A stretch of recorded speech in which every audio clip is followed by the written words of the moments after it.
Então, hoje nós vamos falar sobre a crise na formação de profissionais para a saúde e eu queria lembrar, quem tiver estado nos 4 eventos terá direito a um certificado fornecido pela ANAP.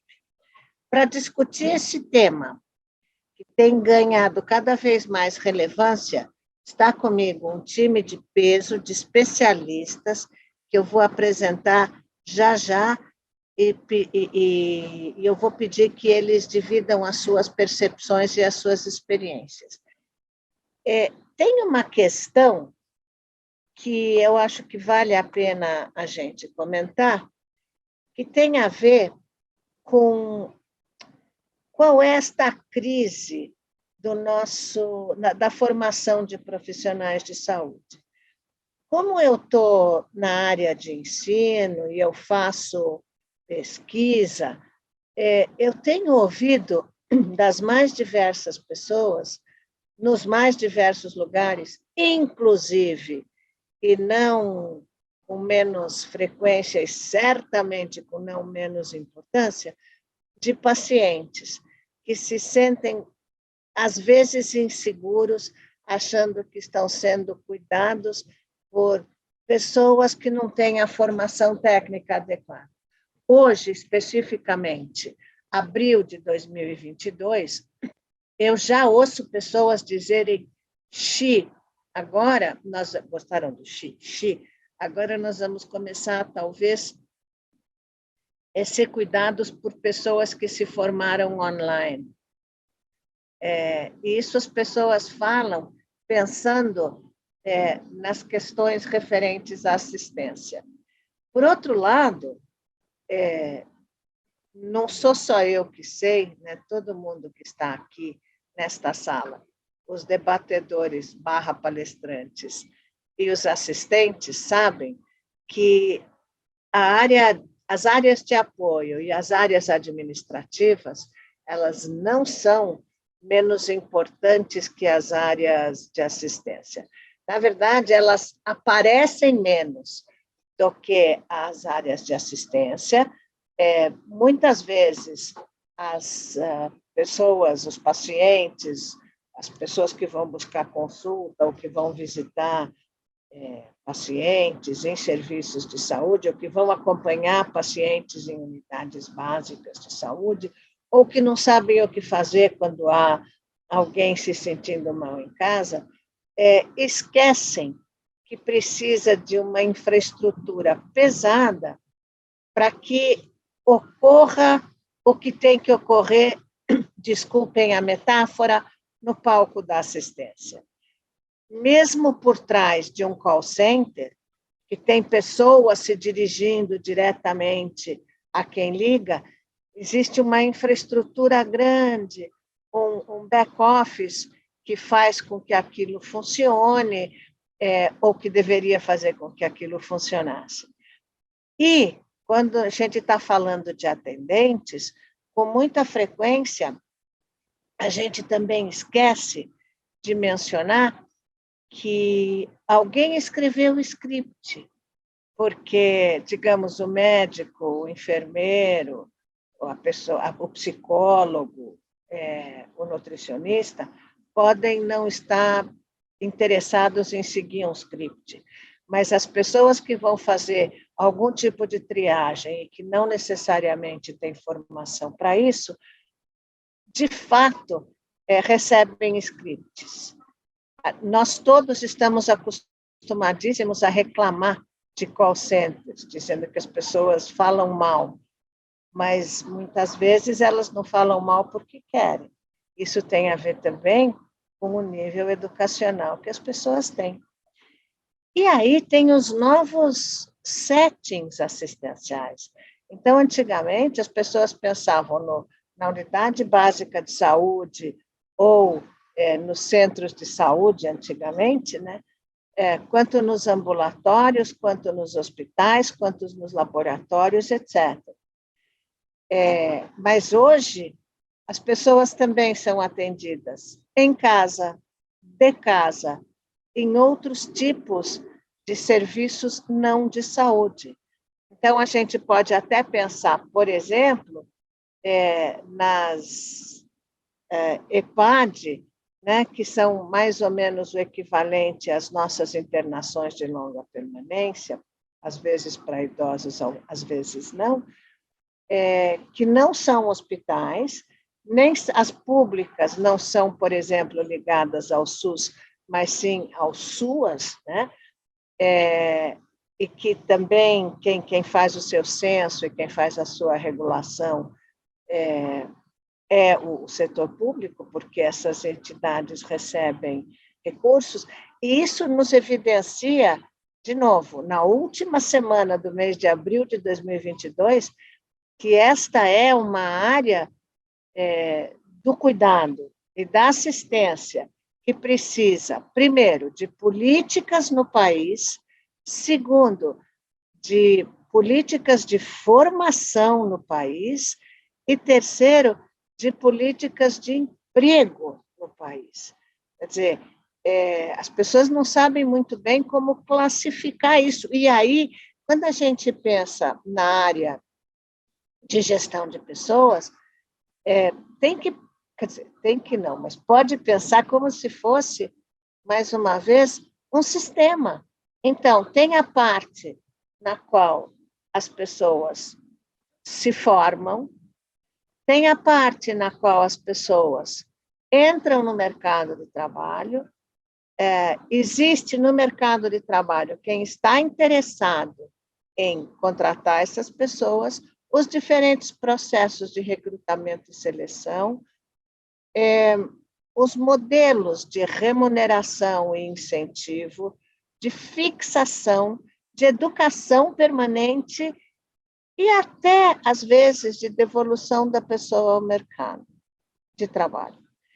É interessante pensar que, durante a pandemia, muito mais em 2020 do que hoje, porque a gente continua em pandemia, embora talvez não na sua fase aguda, salvo engano, só o Brasil decretou o final da emergência de saúde pública de interesse nacional,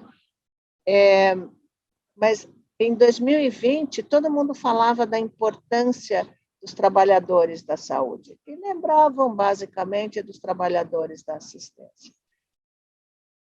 Hoje, em 2022, mais ou menos, pode-se dizer que as pessoas já se acostumaram, e os profissionais de saúde ainda não se acostumaram a não ser valorizados o suficiente, que é um fenômeno que eles têm sentido cada vez mais, e a palavra burnout, por exemplo, entrou para o vocabulário comum, como uma boa palavra em inglês, e uma coisa que a gente ainda não vê como conteúdo tradicional nas nossas unidades de formação, mecanismos de proteção contra esse burnout, se é que é possível fazer, que em psicologuês se chamaria coping. Então, isto posto, eu acho que eu introduzi, eu provoquei o suficiente para deixar o debate andando, que eu esqueci de me apresentar. Meu nome é Ana Maria Malik, eu sou professora da Escola de Administração de Empresas da Fundação Getúlio Vargas e coordenadora do FGV Saúde. De formação, eu sou médica, mas de atuação, nem tanto. De qualquer maneira, eu gostaria, então, de apresentar, por ordem alfabética, os participantes, mas nós já combinamos entre nós qual vai ser a ordem das palestras. Então, por ordem alfabética, de primeiro nome, a gente começa com Alexandre Holthausen, que é o diretor de ensino do Hospital Albert Einstein. Depois nós teremos o Carlos Ferrara Júnior, pró-reitor acadêmico da Universidade São Camilo, Vânia Rossig, superintendente assistencial do Hospital Moinhos de Vento, e Silvia Cassiani, assessora regional de enfermagem e técnicos de saúde da Organização Pan-Americana da Saúde e Organização Mundial da Saúde. Com isto, então, eu vou dar início, de fato, aos nossos trabalhos e vou convidar a Sílvia, que tem uma visão mais ampla em termos da, enfim, da sua abrangência americana, né, para nos fazer a primeira apresentação ou as primeiras provocações. Obrigada, Ana Maria. Um prazer estar com todos os participantes, meus colegas aqui nessa mesa. Para iniciar, nós vamos compartilhar com vocês alguns dados que eu trago e para começar a nossa exposição. Primeiramente, eu queria dizer que na região das Américas temos cerca de 15 milhões de profissionais da saúde. No mundo, nós temos 43, quase 44 milhões de profissionais da saúde. Há uma escassez mundial estimada em 10 milhões de profissionais até 2030. E 50% deste déficit são os profissionais da enfermagem. Aqui nesse gráfico vocês têm a disponibilidade de médicos e enfermeiros por 10 mil habitantes nos países da região das Américas. Esse é um dado antigo de 2016, provavelmente e certamente já há mudanças nele, mas vocês podem ter uma ideia da situação em que se encontra o Brasil em relação aos demais países. No gráfico seguinte, a densidade de médicos por 10 mil habitantes também nos países da região das Américas. O Brasil temos cerca de 24 médicos por 10 mil habitantes e houve um grande aumento nos últimos 20 anos. Nossos dados mostram que era cerca de 14 médicos por 10 mil habitantes em 2000. E vocês podem ver que os números do Brasil se igualam ao Canadá, à Colômbia, ao Equador. Aqui nós temos alguns, né? Então aqui o Brasil, Canadá, Colômbia, Canadá um pouco mais, Colômbia e assim por diante, México e Equador. E é muito menor, pouco menor que, por exemplo, a Argentina, a Antígua e Barbuda, o Chile, obviamente Cuba, Costa Rica, então aqui vocês estão vendo Costa Rica, e também o Uruguai aqui no final. Com relação à densidade de enfermeiros por 10 mil habitantes, também por país, o contingente de enfermagem no mundo é de cerca de 27,9 milhões de profissionais, constitui cerca de 59% da força de trabalho em saúde no mundo. E na região das Américas, esse contingente é de cerca de 30%, ou seja, 8,4 milhões de profissionais da enfermagem na região das Américas. Com relação aos números do Brasil, esse gráfico tem que ser atualizado. Nós temos cerca de 24,54 enfermeiros por 10 mil habitantes, praticamente igual ao número de médicos. Entretanto, dessa porcentagem, somente 20% deles são enfermeiros, o restante são técnicos e auxiliares de enfermagem. E aqui é algo que eu considero bem interessante quando se fala sobre educação. Aqui um gráfico do número de escolas de enfermagem por país. Em 2018, aqui nós temos esse dado por instituições, não por específico por escolas de enfermagem, já que muitas vezes uma mesma instituição tem mais de uma escola de enfermagem. E aqui vocês veem que o Brasil é o país dessa região que concentra o maior número de escolas de enfermagem. E contradiz com aquele gráfico que eu acabei de mostrar, onde se vê que não é o Brasil que tem o maior número de profissionais.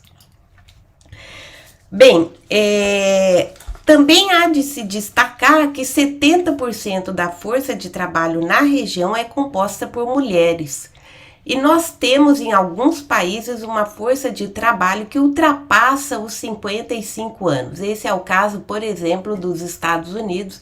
E, portanto, há uma preocupação na substituição desses profissionais durante a aposentadoria.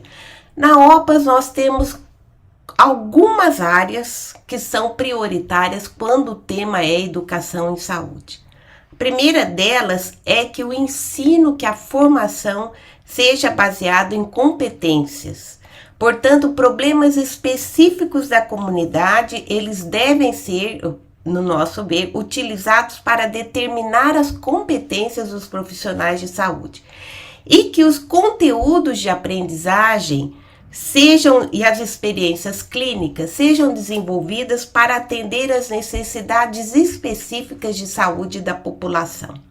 Também que haja um foco na formação dos profissionais, na formação interprofissional dos profissionais, que estudem juntos para trabalharem juntos, que haja um ensino culturalmente sensível, no sentido de que prepare profissionais para trabalhar em comunidades diversas, que utilize, obviamente, as tecnologias digitais e que empregue métodos interativos e práticos de ensino, e que os programas de educação sejam transformadores e baseados, ou seja, através de uma abordagem baseados em práticas colaborativas, uma vez mais, que são fundamentais para promover o trabalho em equipe e um trabalho centrado no paciente.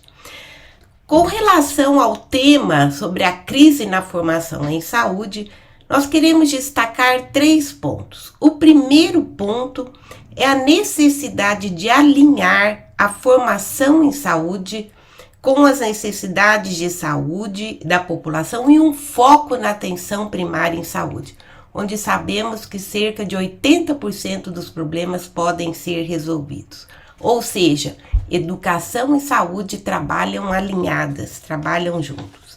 Isso porque nas regiões remotas da maioria dos países e também em regiões rurais, essas regiões enfrentam uma carência de profissionais, e isso é em todo o mundo, não somente nessa região.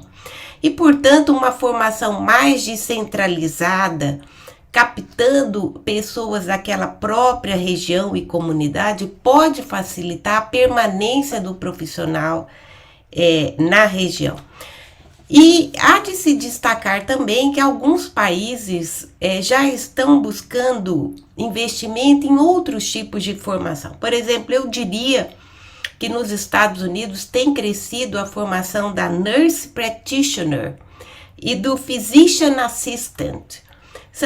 Por exemplo, nos Estados Unidos já há mais de 350 mil Nurse Practitioners, que é um enfermeiro com uma formação avançada que tem mais autonomia no seu trabalho. E há cerca de 150 mil Physician Assistant também. Das Nurse Practitioners, 70% atuam na atenção primária à saúde. E dos Physician Assistant, cerca de 20% também atua nos cuidados primários.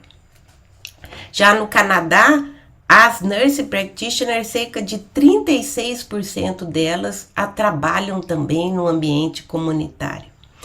Outro ponto a ressaltar e que interessa na crise na formação em saúde é o número de horas que os estudantes estão se dedicando aos ambientes hospitalários, às experiências clínicas, e em detrimento dos cuidados primários à saúde.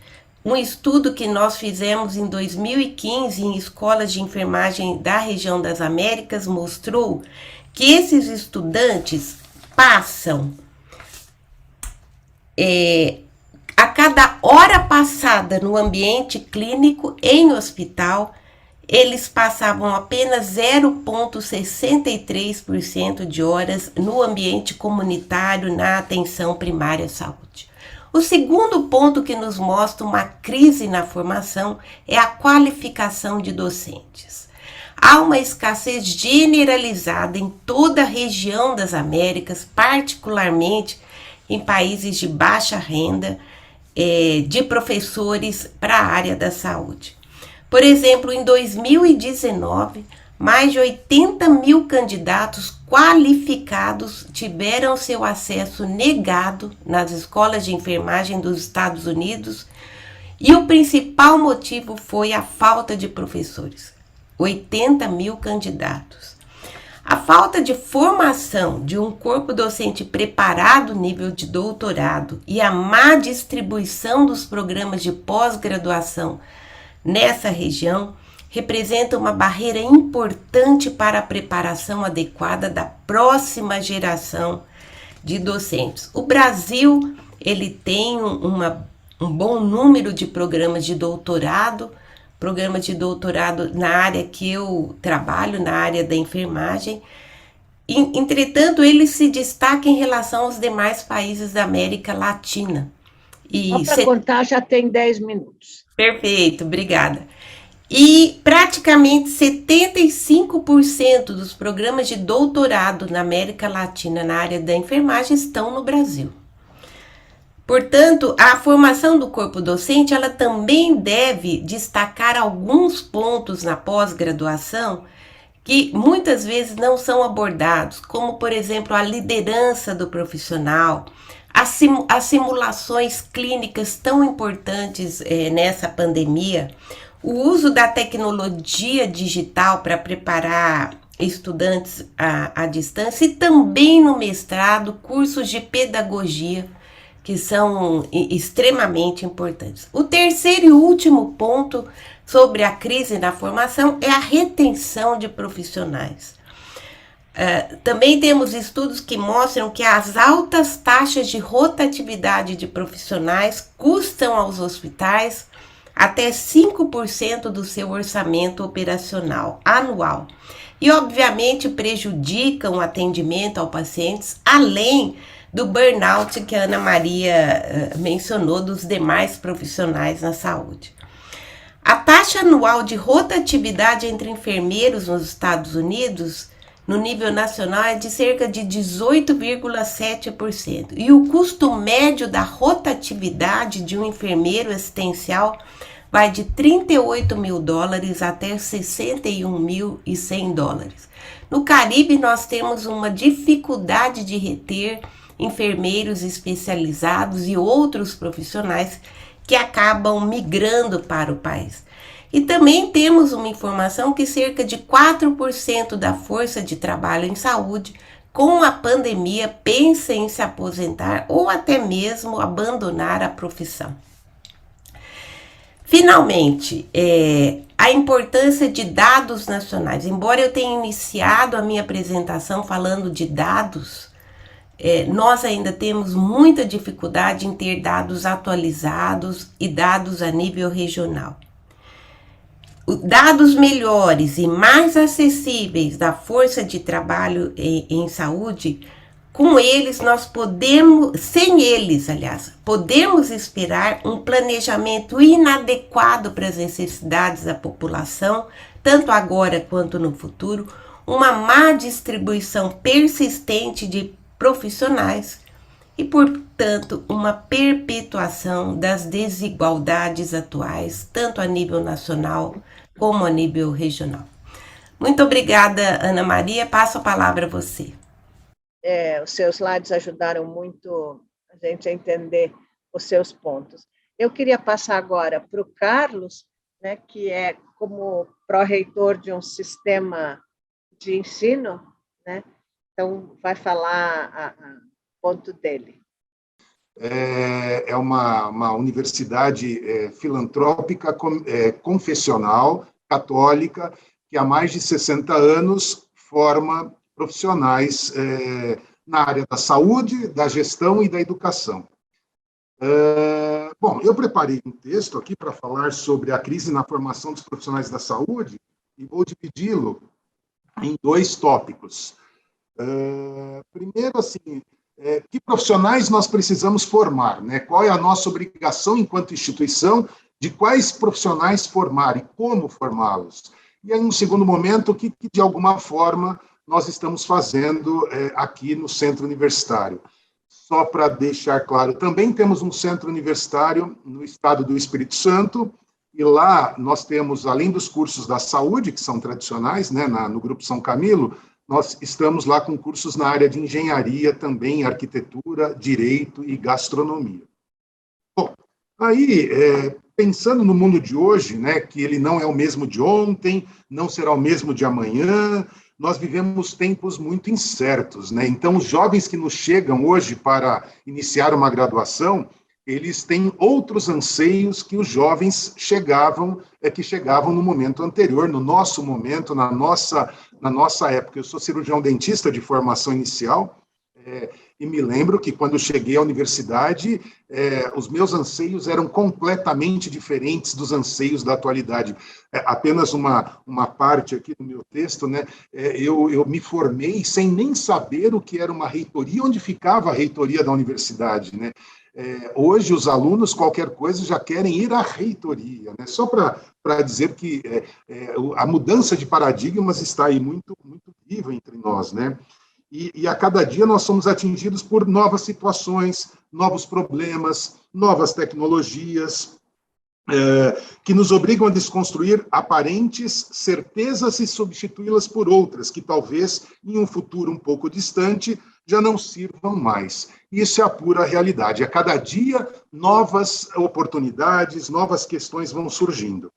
Vivemos o tempo das verdades relativas, com certezas passageiras. Há pouco tempo atrás, Ana Maria, quando pensávamos em educação, era possível construir aqueles currículos estáveis, né, que duravam longos períodos, né? Então, eu me lembro que os cursos de medicina, de enfermagem, de odontologia e até de direito, de administração, eram currículos perenes, né? Sempre se ensinava daquela forma e naquela modalidade.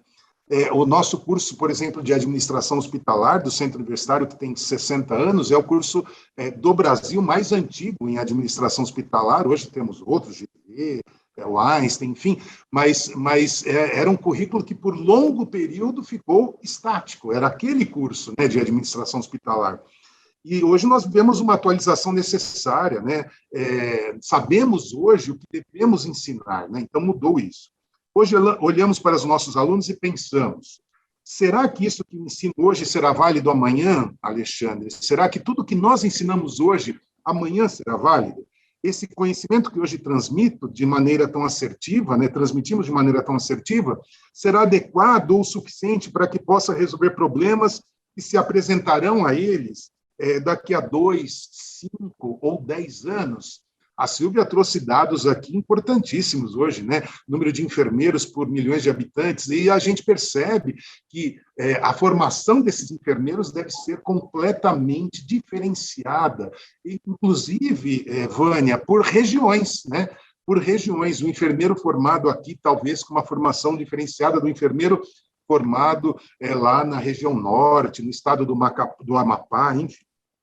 A educação superior enfrenta hoje o desafio de construir currículos e processos educacionais que, além de formar profissionais com competências técnico-científicas, formem pessoas flexíveis, dispostas a aprender continuamente, preparadas a mudar os rumos de sua carreira quando necessário e, principalmente, que consigam olhar a realidade à sua volta e compreender seu papel nesse espaço de tempo.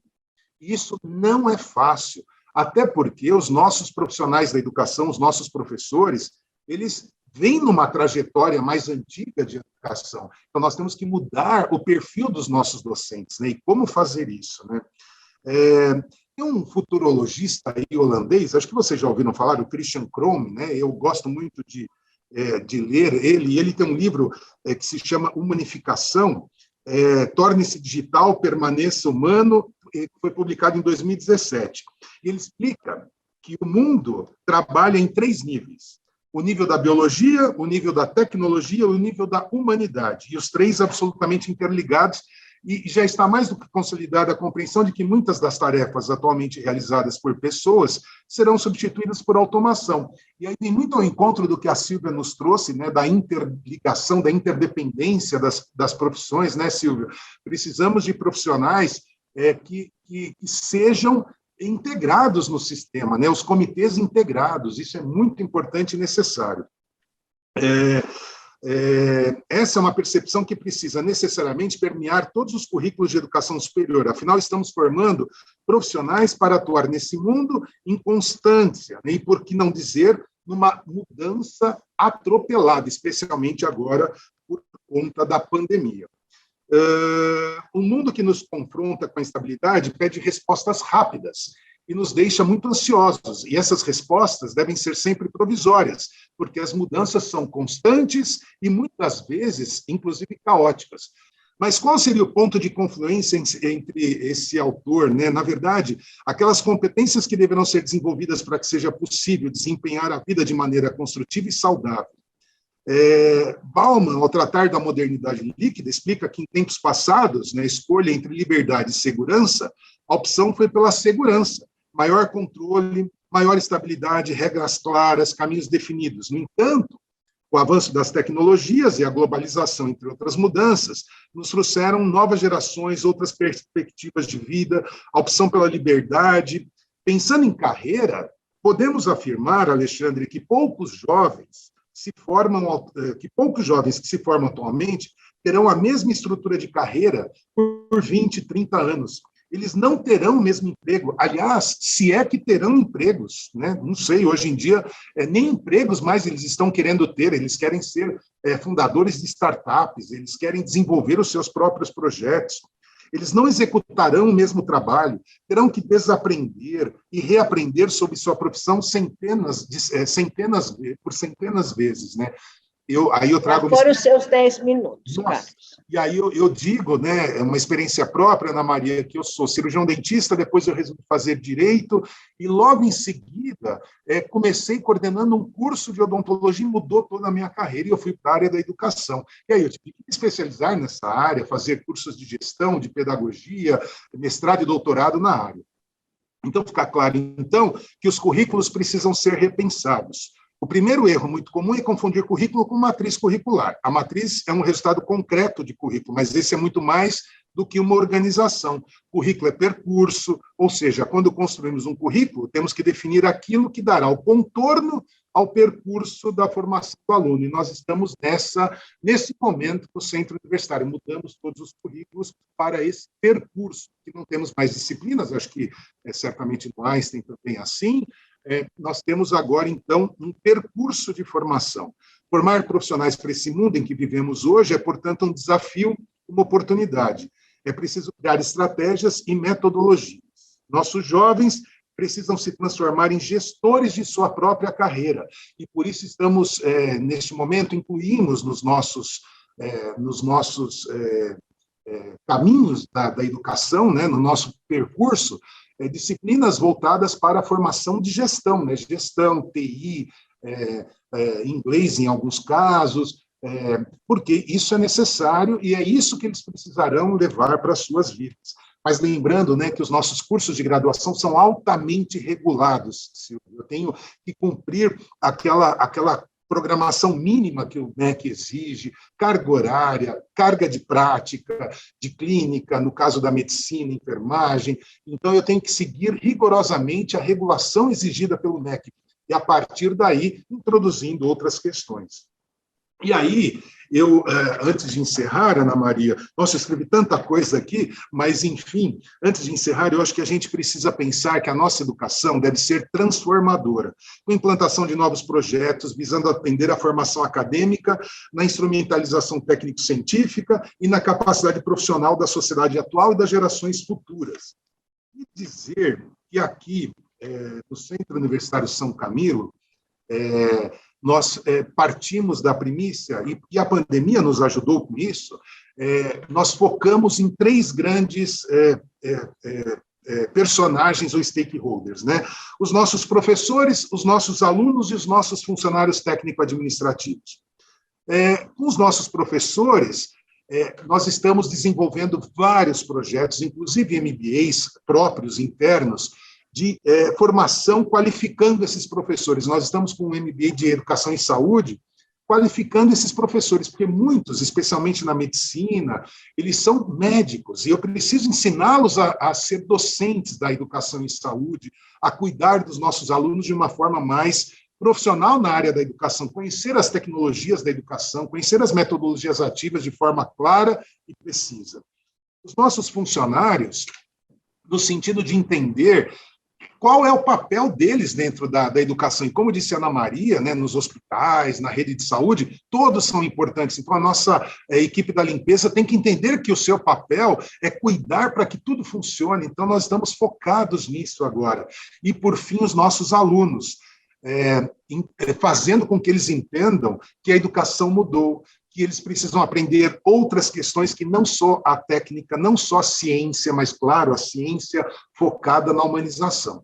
E aí eu vou encerrar a minha fala com uma frase de São Camilo de Leles, já que nós somos uma entidade católica, né, uma instituição confessional, e São Camilo dizia, lá 400 anos atrás, nós completaremos 100 anos, aqui no fundo de tela, 100 anos de Brasil, agora em setembro, mas São Camilo, 400 anos de santo, né? Ele dizia que enquanto as mãos fazem o que devem, os olhos veem o que lhe falta, os ouvidos estão atentos aos seus pedidos, e a língua diz palavras de conforto, e, finalmente, a mente e o coração oram por ele. E nós, tudo que fazemos aqui, seguindo São Camilo, temos que fazer com mais coração nas mãos. Então, assim, é uma educação transformadora que precisamos para a formação dos nossos alunos, especialmente destes que passaram por esse momento aí do, como disse Ana Maria Malik, do online, né, do online. Antigamente, a gente falava de gestão de carreira. Hoje, as pessoas, ainda bem, estão começando a pensar na gestão das suas próprias vidas. E isso traz com que a gente se sinta obrigado, ou perceba a necessidade, que é diferente, de trabalhar com os chamados soft skills também. Mas só que tem algumas coisas que a gente pode ensinar em cursos e outras coisas que a gente não pode ensinar em cursos. A gente consegue, atitude a gente não ensina em cursos. Então, eu queria agradecer o Carlos por ter levantado esse assunto e passar imediatamente para a Vânia. Aqui na instituição, nós definimos que a gente vai sempre contratar pelos valores, pela pessoa que chega, porque a formação nós temos condições de complementar. Então, a gente tem feito um investimento muito grande em programas de formação trainee, tanto para as áreas afins como para as áreas de apoio, né? Então, trainee de enfermagem, né? E é incrível, a gente abriu um programa agora para 10 vagas, nós tivemos mais de 1.200 currículos para primeiro emprego. E pessoas fantásticas que chegaram, né, para a instituição, mas olha só o gap que há, né? Nós estamos nos queixando de que faltam profissionais, mas também não estamos dando oportunidade, né? Uma reflexão nossa. Primeiro emprego, né? E todos nós passamos por isso, né? Então, nós temos que pensar diferente, nós temos que fazer a formação complementar para ajudar essas pessoas a entrarem nas instituições, né? E também, já adicionando a isso, né, da formação, complementar na prática a formação que realmente ainda não está, né, o profissional não vem pronto, nós adicionamos 2 programas, o Mais 40 e o Mais 50. Porque a gente entende como instituição que a gente precisa ter diferentes gerações para a gente ter realmente um olhar mais amplo para todo ser humano, né? Porque tradicionalmente a enfermagem que chega na nossa instituição, ela é muito jovem, né? Nós temos uma escola de formação de técnicos em enfermagem que, obviamente, quem se destaca praticamente já está empregado no próprio hospital, mas com isso a gente tem uma força de trabalho muito jovem e a gente precisa adicionar experiência de vida, que as pessoas possam também olhar, né, muitas vezes para uma situação que está na sua frente, né, de um cliente, enfim, de um colega, e as horas de aula vida também contam, não só das horas de treinamento profissional. Então, a gente busca, como o professor Carlos trouxe aí, seres humanos diferenciados que possam compor as nossas instituições. E aí vem a questão do fit cultural, né? Esses 2 últimos anos aceleraram demais isso, né? A gente já vinha falando muito de cultura organizacional, da importância de termos programas que fizessem esse fit da pessoa com os valores da pessoa, com os valores da instituição, e isso tem se demonstrado, então, cada vez mais importante, pelo menos aqui no Hospital Moinhos de Vento, né, por conta justamente dessa saída da renovação que foi muito acelerada. Nós tínhamos uma taxa aí de 12%, 15% de turnover aí da enfermagem, propriamente dita, agora estou falando da enfermagem, e nós passamos a números assustadores aí de 25%, 28%. E um grande número de profissionais que não mudaram de instituição, definiram que não iriam seguir na profissão. Então, isso é muito significativo, né? Pessoas que mudaram porque não querem mais estar submetidos ao estresse, né? A serem, num momento, aplaudidos como heróis da saúde e, num momento de falha, de alguma questão de operação, o nosso cliente não está entendendo o momento que passa, né? Quando, como cliente, ele também está muito tenso, né? A gente tem tido aí cada vez mais questões, inclusive de registro, inclusive de falta de respeito com os nossos profissionais, né? Os profissionais sendo atacados, né? Pela questão da demora de algum atendimento e que, enfim, né? Todos nós sabemos da superlotação que a gente está vivenciando aí entre aspas, pós-pandemia ou no momento atual, né? E aí a tolerância a qualquer questão tem sido muito complexo, né? Então, a gente tem investido fortemente aí no programa de aculturamento, justamente de trazer os valores da empresa para que as pessoas possam conhecer a empresa e entender esse mundo também, visto que quem entrou nos últimos 2 anos, eu acho que não teve oportunidade nem de ser acolhidos nas nossas empresas, nos nossos hospitais, enfim, nas nossas instituições, porque o estresse e a necessidade era tamanha que entrava num dia, assinava o contrato, no outro já estava cuidando do paciente, né, e não conseguiu ser introduzido na instituição. Além disso, né, a gente tem falado muito em desenvolvimento de lideranças, né? A gente sabe que os nossos currículos, o professor Carlos trouxe isso, do quanto que nossos currículos são rígidos, né? Conforme as exigências do próprio MEC, mas o que a gente vê é um gap muito grande de formação de liderança em todos os profissionais, né? Quando a gente olha o profissional médico, profissional enfermeiro, nutricionista, né? Ele vem sem essa formação do trabalho multiprofissional, multidisciplinar, e muito menos a formação dele como um líder. Se a gente pensar no médico, no enfermeiro, no dia seguinte, né, que ele entrar na profissão, ele já vai ter uma equipe que ele tem que estar liderando e conduzindo. Então, a gente tem investido fortemente num programa que nós chamamos de primeira liderança, que são esses líderes lá da ponta, né? Um enfermeiro com sua equipe de técnicos, enfim, um nutricionista com sua equipe de técnicos em nutrição, equipe que aí estão liderando. Um outro ponto é que também com a questão da capacitação da nossa força de trabalho interna. Então, a gente tem investido fortemente na capacitação interna. Então, a pessoa, para ela enxergar, né, o professor Carlos, a própria professora Silvia já trouxeram da gestão da carreira, da gestão da vida, né, o quanto que a gente tem que investir em que essas pessoas possam imaginar a sua carreira dentro da instituição, e há um imediatismo do jovem, né, ele vem diferente, esse profissional vem diferente, ele quer saber, né, hoje ele é enfermeiro, qual é o próximo passo da instituição? Então, as trilhas de carreira têm que estar muito claras e ele tem que conseguir enxergar quais são as oportunidades que ele tem dentro da empresa que ele está acessando. Então, isso nos obriga a pensar muito em formação, desenvolvimento e gestão de carreira interna, para que esse profissional possa enxergar o que mais ele vai poder contribuir e em quanto tempo ele vai poder ser promovido, em quanto tempo ele vai estar pronto.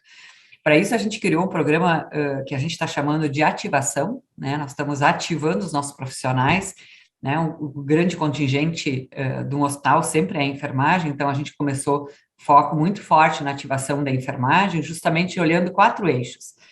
O modelo de entrega de cuidado, que a professora Silvia trouxe, eu acho que esse é um modelo que nós temos que revisitar na formação dos profissionais da enfermagem. Nós temos aqui, como eu falei, escola de formação técnica, mas nós temos também a graduação em enfermagem. Hoje, um excelente técnico para se tornar enfermeiro tem que voltar tudo, fazer de conta no que não aprendeu absolutamente nada e começar tudo do zero. Né? Eu quero provocar, e eu tenho falado isso muito com o COFEM, com o Porém, nós temos que repensar a formação. Né? Nós temos que olhar para isso, porque a gente está perdendo, acho que aí, tempo, está perdendo profissionais excelentes para se desenvolverem na sua carreira, e a formação do profissional é muito cara, né? Então, acho que... 10 minutos, Vânia. Está perfeito, obrigada. Então, estamos olhando internamente novos modelos de entrega do cuidado, mas eu quero também estender isso já para uma reflexão que nós temos que fazer a nível de Brasil da formação, né? Nos Estados Unidos, a professora Silvia trouxe, a carreira é diferente, e eu acho que nós temos que evoluir para um olhar forte na enfermagem para isso. A educação para as práticas avançadas, né? Nós temos que trabalhar mais em linhas de cuidado para que os profissionais consigam se dedicar e se formar dentro das linhas de cuidado, para que a gente tenha uma entrega de valor do cuidado de enfermagem, do cuidado médico, enfim, de todos os profissionais aí, organizados realmente em equipe multiprofissional. A retenção dos nossos talentos, né? A gente quer realmente que os profissionais fiquem, então, o quanto que a gente pode formar e adequar, né? A gente não pode ter, eu acho que os benefícios padronizados para todo o nosso corpo funcional. Um jovem de 25 anos talvez nem dê valor a um plano de saúde, mas para quem, né, já tem uma família, 35, 40 anos, ele dá valor para um plano de saúde. Talvez um jovem tenha expectativas de outros benefícios, e a gente ainda trabalha com tudo igual para todos, né? Talvez benefícios customizáveis, né? Eu trabalho há 30 anos, para mim, ter a creche aqui no Hospital Moinhos de Vento foi um fator determinante, né? Porque eu pude ter minhas duas filhas aqui dentro do pátio, né? Podendo ir lá amamentar a hora que precisavam, enfim, estar vigiando, então é muito bacana isso. E um movimento do cuidar-se, né? De cuidar de quem cuida e também aprender a nos cuidarmos, né? Então, a gente tem chamado isso de movimento de saúde, porque a gente precisa achar desestressores dessa atividade tão complexa e tão estressante que é quem está na linha de frente aí, cuidando de outras vidas. Então, a gente precisa ter esse apoio, né? Nós lançamos aí, um pouco antes da pandemia, um projeto também do cuidar dos nossos colaboradores, de um cuidado em saúde maior, e o cuidado psicológico, ele tem sido um grande diferencial, né, nesse momento de tanto estresse, e a gente não vai conseguir voltar a isso, né, a gente tem acompanhado aí, né, o número de suicídios, tentativas de suicídio, todos os dias a gente tem pacientes em risco de suicídio, mesmo sendo um hospital geral. Então, quero fechar deixando aí realmente o desafio de repensarmos a formação, principalmente da enfermagem. Acho que a gente precisa olhar isso, o quanto que nós vamos conseguir capitalizar em cima de uma formação que olhe realmente num olhar mais amplo do valor que nós vamos entregar para o nosso cliente, né, a entrega do serviço, porque o nosso cliente tem expectativa, e a gente precisa formar cada vez mais pessoas que olhem para a experiência, um olhar muito mais amplo do que só a entrega do seu cuidado focado. Muito obrigada. Temos conosco Alexandre Holthausen. Assim como a professora Vânia, eu estou numa instituição que está nas duas pontas. Nós somos formadores e nós somos contratantes. Só para que vocês tenham uma ideia, nós temos 18 mil colaboradores contratados e 10 mil médicos do corpo clínico aberto. E em 2021, a força de trabalho cresceu quase 16%. Isso coloca a gente numa posição privilegiada para fazer a análise aqui em foco, mas, ao mesmo tempo, traz bastante sobriedade e realismo. Aqui no Einstein, ao longo dos últimos mais de 30 anos, nós fomos estruturando o sistema educacional e hoje nós temos ensino formal e ensino não formal, e dentro do ensino formal nós temos uma escola técnica com 5 cursos diferentes em saúde, no subsequente ao médio. Nós abrimos uma escola técnica integrada ao ensino médio, com 2 cursos de saúde. Nós temos graduações em enfermagem, medicina e fisioterapia, e estamos abrindo outras 3 na área de saúde. Nós temos mais de 200 títulos em pós-graduação, lato sensu, temos o estrito sensu acadêmico e profissional. E em meio a tudo isso, nós temos ainda aqueles cursos não regulados, cursos de curta duração e eventos científicos que complementam a formação médica. Ainda para o caso de médicos e enfermeiros em particular, mas também outros profissionais, nós temos as residências médicas uniprofissionais e multiprofissionais. E por que eu falo do tamanho desse sistema? Porque ele mostra de uma forma muito clara quão complexa é a formação do profissional de saúde. A gente ouviu falar aqui que o profissional de saúde ele tem de ser forte em fundamento, forte em prática, e essas coisas têm de ser aliadas desde o início. Não bastam as competências técnicas, mas ele precisa ter um conjunto de competências socioemocionais muito desenvolvidas, ele tem de ser capaz de ter aprendizagem continuada, saúde mental, basicamente uma supermulher ou um super-homem, e infelizmente tudo isso é muito verdade. Nós temos um sistema educacional que não foi calibrado para este tipo de preparação. Quando a gente olha, isso já foi mencionado de diferentes formas, o quadro de profissionais, especialmente médicos e enfermeiros, a gente vê que o número absoluto no Brasil, ele parece baixo, mas ele é comparável com outros lugares que têm um sistema de saúde muito melhor do que o nosso, Canadá, por exemplo. E aí a gente vê que o número relativo, especialmente a heterogeneidade regional, que é um problema maior. Paradoxalmente, o número de escolas médicas, e como foi mostrado de enfermagem, ele é muito grande, sob qualquer óptica, sob qualquer perspectiva, absoluta ou relativa, e ele é crescente. No caso da medicina, a gente tem uma formação insuficiente, no caso da enfermagem, a gente tem uma ociosidade enorme de vagas, então, até o olhar para número de escolas não parece ser o melhor, talvez deva ser por número de vagas, e a evasão é muito grande também na enfermagem. Quando a gente vê o pós-carreira do médico, do enfermeiro, do fisioterapeuta, aqueles que buscam a especialização, nós temos vagas insuficientes. Esse problema é mais agudo ainda quando a gente fala de residência médica. E aí aqueles que não entram numa linha de especialização e seguem como generalistas, eles não são formados adequadamente para isso.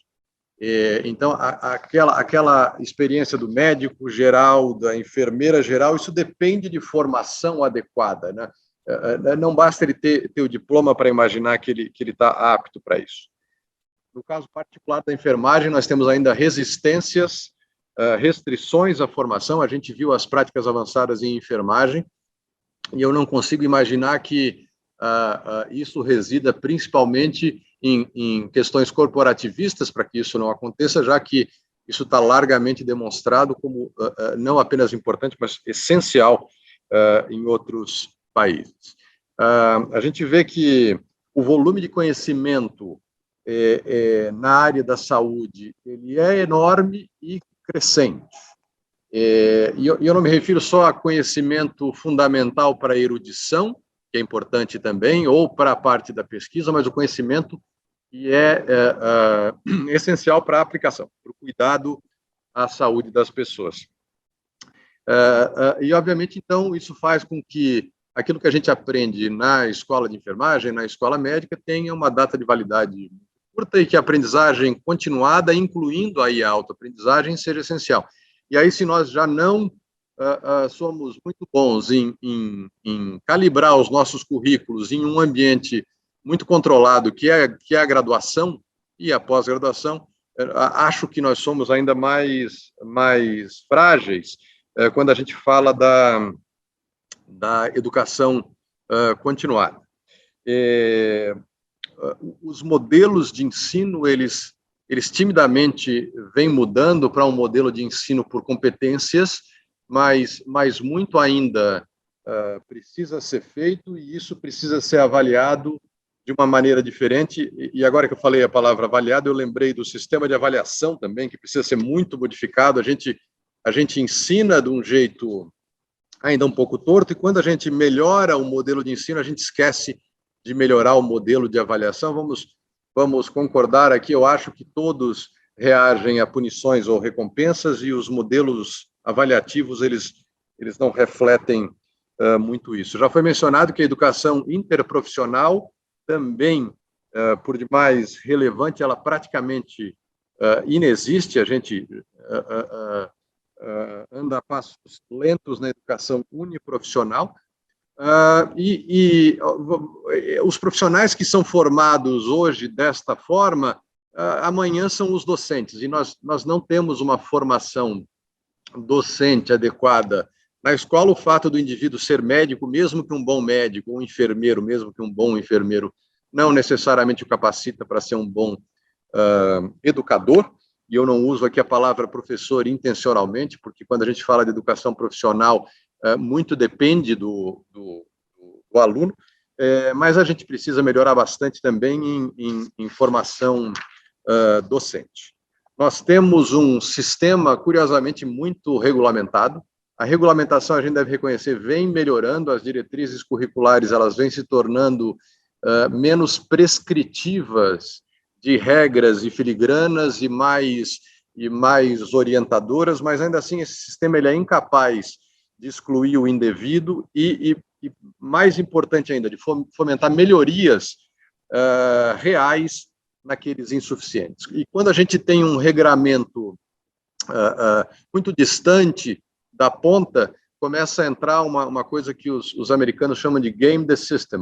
As escolas começam a se adaptar às regras sem necessariamente melhorar. Isso é particularmente verdadeiro naquelas escolas que têm uma relação candidato-vaga muito alta, como a escola de medicina ou como a residência médica.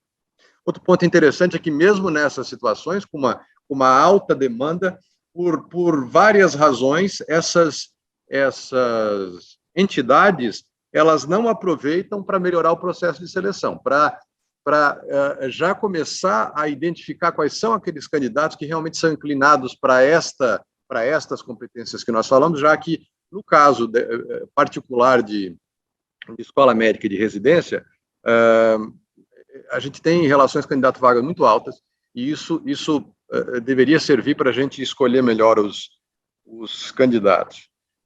O sistema de saúde, ele ainda também, voltando às punições e recompensas, ele ainda ele estimula a formação de um profissional e a manutenção de um comportamento deste profissional que estão distantes daquilo que se prega hoje como uma saúde de melhor qualidade.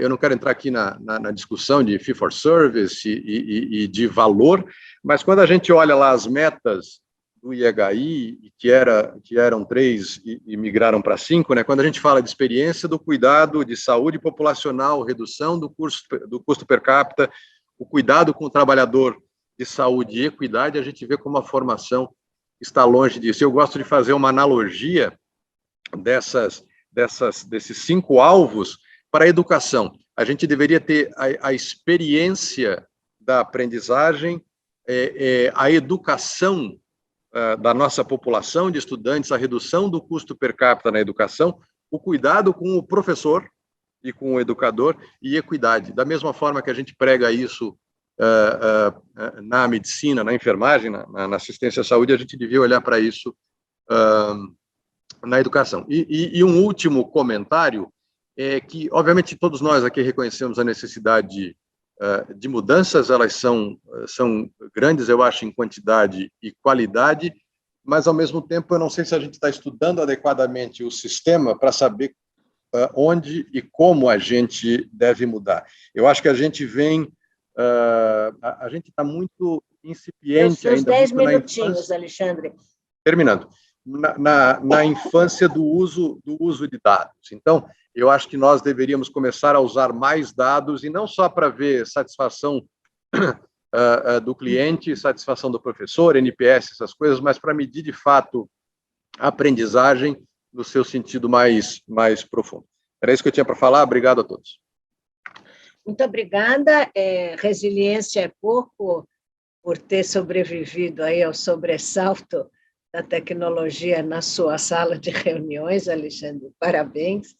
Eu queria, então, assim, olhando de novo para os comentários que apareceram e para as perguntas, eles praticamente todos foram mencionados ou nas falas ou nos comentários. Então, eu gostaria de ter a oportunidade de interagir mais com a plateia e pedir para a Carolina passar as enquetes, para ver o que a nossa plateia acha. Cada um responde, por gentileza, no próprio Zoom, e depois a gente vê os resultados. Posso ajudar a ler, se quiser. Na sua percepção, vivemos, de fato, uma crise na formação profissional de saúde? No Brasil, essa crise é semelhante em todos os níveis de escolaridade? Essas duas é sim, não. Aí a terceira quais os principais fatores que impactam a crise? Qualidade da formação, formação longe da realidade do mercado, falta de interesse pelas profissões ligadas à área assistencial, falta de interesse pelas profissões ligadas às áreas de gestão, falta de interesse pelas profissões ligadas às áreas de apoio. Aí tem que escolher uma. E, na percepção de vocês, onde estão concentradas a Daniela falou que fechou a enquete, se der para colocar de novo, ela agradece. A quarta é na percepção de vocês, onde estão concentrados os principais desafios em relação à força de trabalho em saúde no Brasil, distribuição num país continental com desigualdades, incentivos e reconhecimento para os profissionais de saúde, saúde mental desses profissionais durante a pandemia, e aí todas as anteriores. Então, ou é uma ou é todas, só duas não pode. E aí, enquanto a gente fica sabendo... a Maristela falou que acredita que há uma confusão entre as competências e a pós-graduação, que é verdade, e aí a Maria José gostaria que na questão 3 pudesse ter uma que é todas. Mas, enfim, eu vou, antes que me puxem a orelha por ter acabado com todas as regras aqui do evento, eu vou tentar ver o que depois eles nos mandam, mas, na verdade, eu acho que tem duas questões importantes. O Alexandre levantou agora que o Triple Aim virou quíntuplo, né? E aí, nesse quíntuplo, a gente tem, então, a questão dos trabalhadores, que eu já vi questionado por profissionais da área de educação, e toda vez que eu falo isso, eu falo, não fui eu que falei, foi uma pessoa de fora, mas que acha que o objetivo não pode ser só cuidar dos profissionais, e o outro que é a equidade. Então, isso traz embutido a questão que o Carlos apresentou. Quer dizer, as prioridades do centro universitário têm a ver com os professores, os alunos e os funcionários. Mas, no limite, faltaria, quem sabe, o paciente, o usuário dos serviços de saúde no qual esses alunos vão trabalhar, né? Porque a gente tem esse jargão na área da saúde, que com alguma frequência vira mais um chavão mesmo, né? O que eu aprendi quando eu estava aprendendo a escrever que era um nariz de cera, que é o centro, o paciente é o centro, mas quando a gente vai olhar de verdade, tadinho do paciente. E o outro, mais duas coisas importantes. Uma, eu fui dar outro dia uma aula sobre comportamento organizacional, fazia tempo que eu não estudava, e aí, comportamento e cultura, e aí eu vi que as universidades corporativas, na verdade, nasceram no final do século passado, que tinha a tal da Universidade do Hamburgo. Aí uma aluna nossa do mestrado na GV, faz alguns anos, foi fazer uma dissertação de mestrado para tentar entender a importância dos institutos de ensino e pesquisa em hospitais da ANAP, mas faz uns bons 15 anos, talvez até mais. E, na verdade, na época, havia em poucos, só um que tinha estrutura, estou falando do Arsenal, que continua, né? E tinha um, que eu não vou dizer de onde é, porque quando não dá para elogiar, minha mãe ensinou que a gente não fala nada, mas tinha um que falava assim, não tenho interesse, acho que tudo isso é uma grande bobagem, não tem nada que ter Instituto de Ensino e Pesquisa. E, hoje, 2022, uma das prioridades estratégicas desse hospital é o Centro de Ensino e Pesquisa. O que eu sempre me lembro e acho que é importante a gente perceber como as percepções e o conhecimento mudam. E, senhoras e senhores, nós temos uma oportunidade, porque tanto o mercado de educação quanto o mercado de saúde, das organizações de saúde públicas e privadas, no caso do Brasil e saúde principalmente no setor público, o mercado é sempre comprador. Quer dizer, se você forma alguém, esse alguém tem condição de ser empregado. A questão é em que condições, para fazer que tipo de trabalho. E aí, vendo e agradecendo desde já os comentários animadíssimos do chat,